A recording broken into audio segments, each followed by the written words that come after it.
I think, which is probably the problem, that I think we got a good one for you today. Smashed meatball sliders. I love homemade meatballs. Matter of fact, we got a great recipe for them. If you guys check out theflattopking.com, it's going to have the exact same recipe. But I like them mini style. One time for a get-together, we made homemade meatballs, but we made slider versions. The problem is with the slider buns and the meatballs, since it was rounded, it wasn't necessarily the world's, although visually looked great, it wasn't the world's greatest bite, okay? So the trick today is we're gonna make a very, very, very good meatball recipe. Make the meatballs and then smash them and then make meatball sliders. Smashed meatball sliders. Exact, that's smashed meatball sliders. You good? Yes, sounds fantastic. Let's go.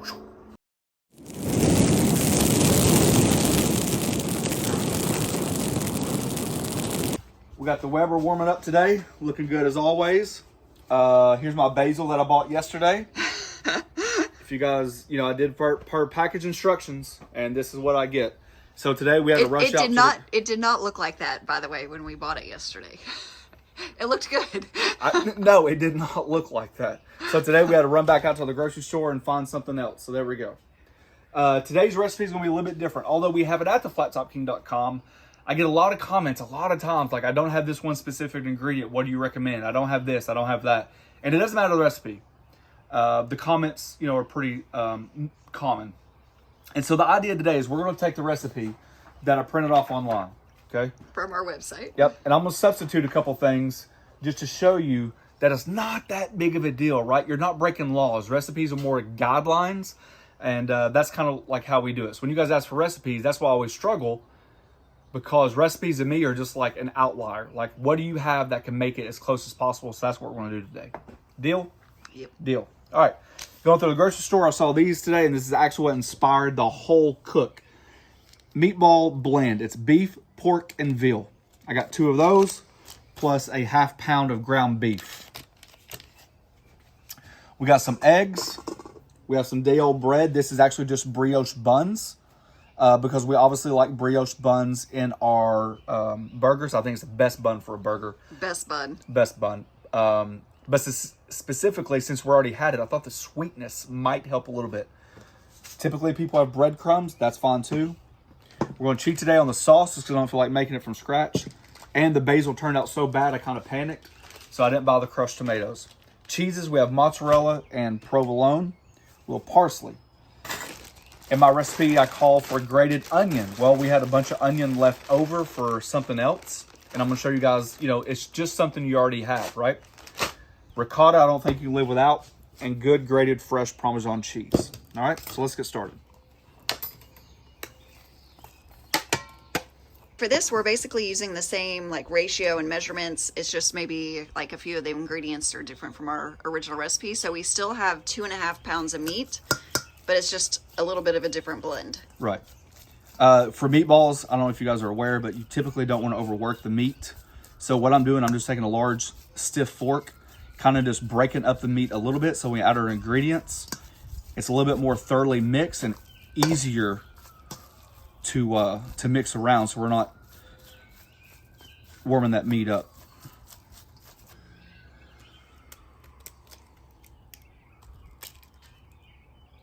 I'm gonna take this grater and I'm gonna use the tops of the buns. You can use the bottoms. I just thought maybe the tops might have a little bit more surface area of that goodness. And I'm just going to basically help the process. You can rip it if you want to, but it kind of just gets the bread a little bit more, uniform versus large chunks. So this is just showing you different alternatives when you look at a recipe, whether it's mine or anybody else's, right? That's what it's about. I'm just eyeballing it here. It said ½ an onion, right? It's not a big deal. So this is before, not in the recipe, but it just goes to show you, you can change it wherever way you want to. I'm actually going to add a little color to the onions to help soften them. Since we didn't grate them, they're going to be a little bit more, chunky, more toothy. Yep. And so now, I'm not even going to season them. Just let it char a little bit and let them sweat, let them tenderize just a little bit. I have a little bit of parsley right here, 1/4 cup is what we're looking for.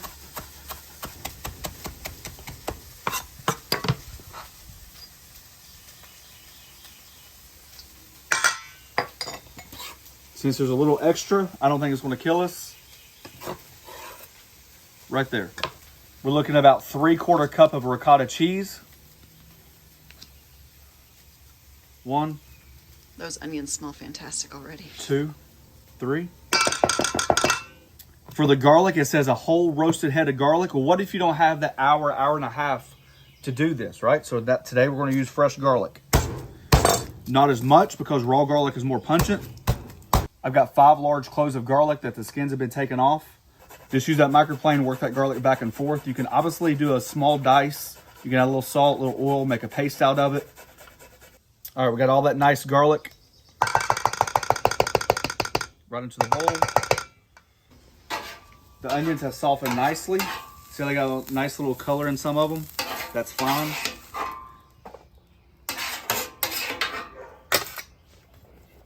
Just cool those down a quick second. Boy, that basil smells good. So here's 5 basil leaves.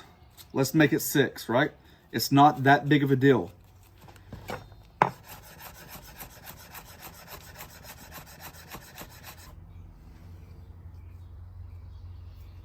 All right, so now we're going to look for like a 1/4 cup of Grated pecorino romano. That's right. It's a word I can't pronounce, so I won't butcher it. I just know what it looks like in the grocery store and I'm supposed to buy it. So you said what, a 1/4 cup? Yep. So how about we just get crazy and say, what if you do more than a 1/4 cup? What if you do 1/3 of a cup? Okay.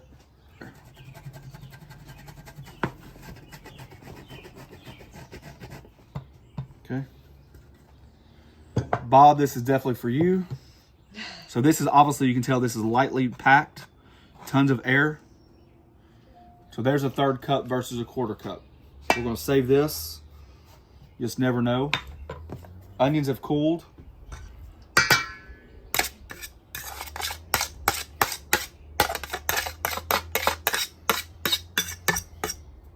Now that all that's added, we're just looking for some fresh cracked pepper and some salt. Remember that Parmesan cheese has a lot of salt in it, so just be careful. Pecorino romano. Yep, what'd I say? Parmesan. All right. Not playing games. Get some gloves on. Obviously, you can go in there without them, but there'll be that one person that says that it's the worst thing in the world. I can just imagine a grandma from Italy making meatballs on Sunday and a guest coming over and saying, hey, you need to wear gloves.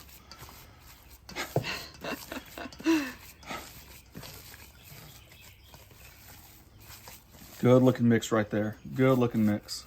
You can smell it. I think softening those onions will help. This is gonna be fantastic, honey.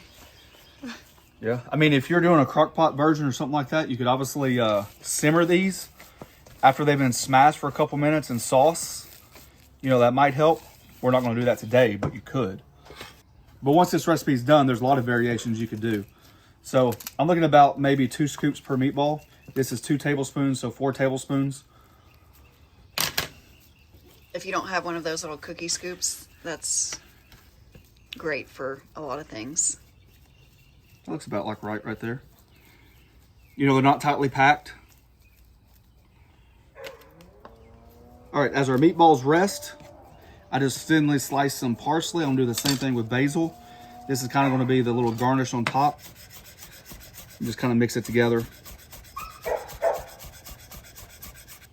Just like that. That's gonna be used for our garnish.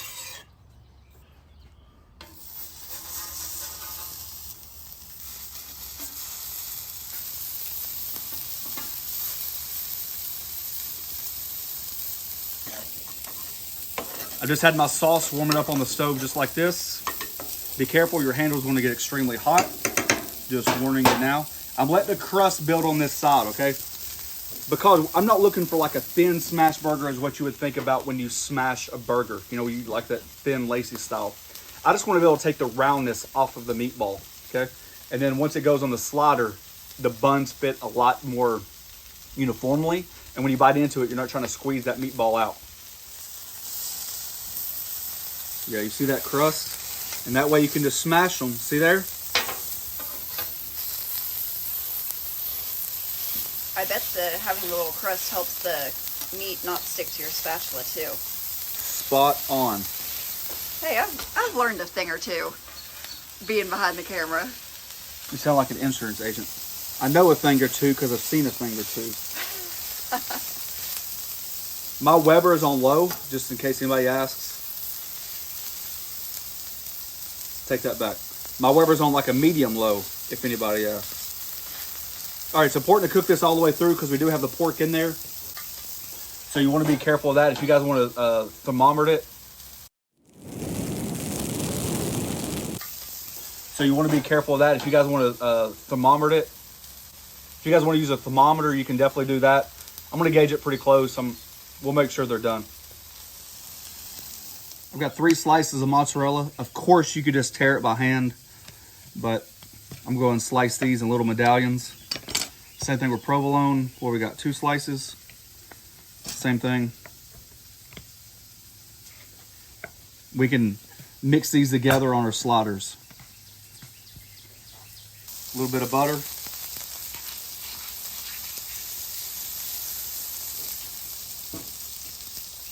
We have some sweet style slider buns. I'm just going to toast those up nicely.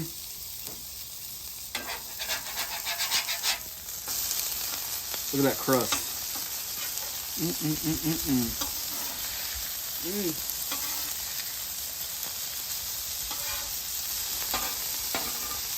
See how tender those meatballs are? All right. A little provolone. Some mozzarella. Put a little dome on it. Add a little water. And let that cheese melt right inside there.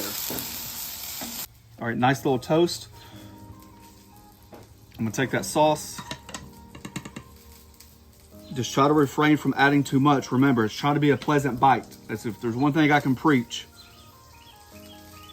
Last thing you want to do is pass these out and just have stuff running down everywhere and make them unedible.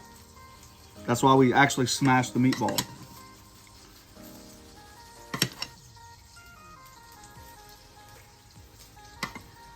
And just a light one on top as well.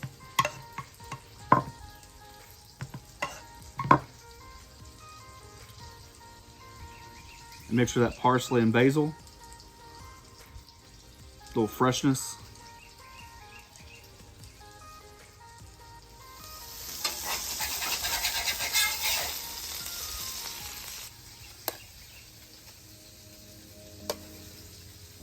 I mean, that is just a thing of beauty.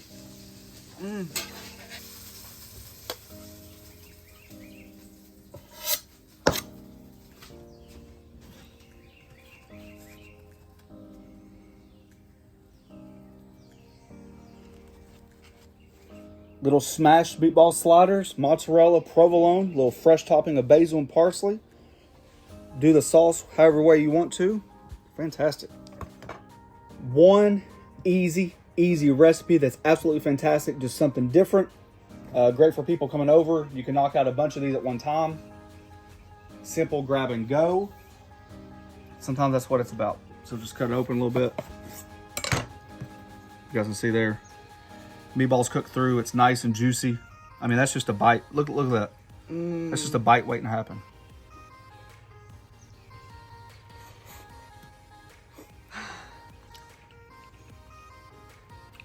You can do smashed meatball hoagies. I'm trying to get the cheese full here. Oh, you got it.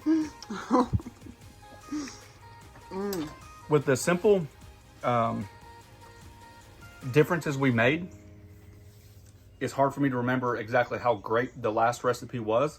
We made that a long time ago. Without being side by side, but you wouldn't eat that and say, hey, you added brioche bun instead of stale bread. You added, a little bit more Parmesan cheese or less of this or more of that, garlic, onions. We did some small changes, but overall the recipe is fantastic. So it's basically just getting out of your comfort zone, finding something you like and tweaking it to make it better. If you guys are interested, we have a join button down below. It's a membership program. We thank each and every one of you for taking time for doing so. Check us out on the Griddle group on Facebook. It's where we talk about griddles. And a lot of times we get inspiration like this. Thanks for watching. Don't forget to press that subscribe button, pound the notification button, share it with your friends. Peace. That's a winner, honey. That is a winner. All right.